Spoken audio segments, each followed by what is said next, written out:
So the very first way that we solved systems of equations was by graphing them. And we were able to find the solution to a system of equations by graphing both lines and then seeing where the lines cross each other, because every point on a line is a solution to the equation for that line. And if the point is on both lines, it's obviously going to be a solution to both equations, which is the exact definition of a solution to a system of equations. Now, there's a few different issues that might come up with solving a system of equations. And by taking a look at the graphs and looking at the equations, we should be able to see some connections that'll help us save some time and understand what's going on when we have trouble finding a solution.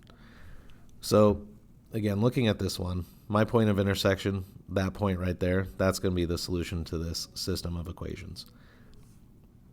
Now, if you look at this system of equations, when the lines are graphed, they end up looking like the exact same line. In fact, they are the exact same line. They perfectly overlap each other. Now, the reason for that is because if you look at the two equations, this second equation down here is actually just the first equation times 2. It's just doubled. So it's an equivalent equation.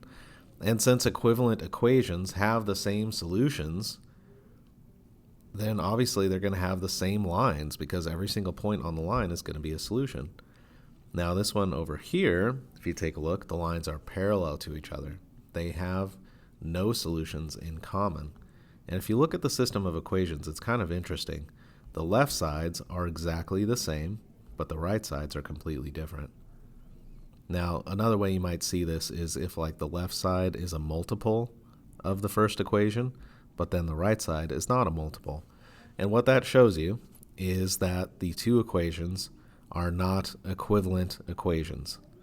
While one side might be equivalent, the other side is not. Therefore, there is no way to have a solution that works for both equations.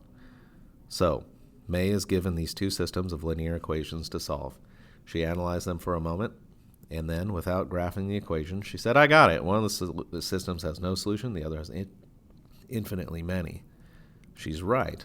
Which one has no solutions and which one has infinitely many? The infinitely many are the one where it's the same line. The no solution is the parallel lines.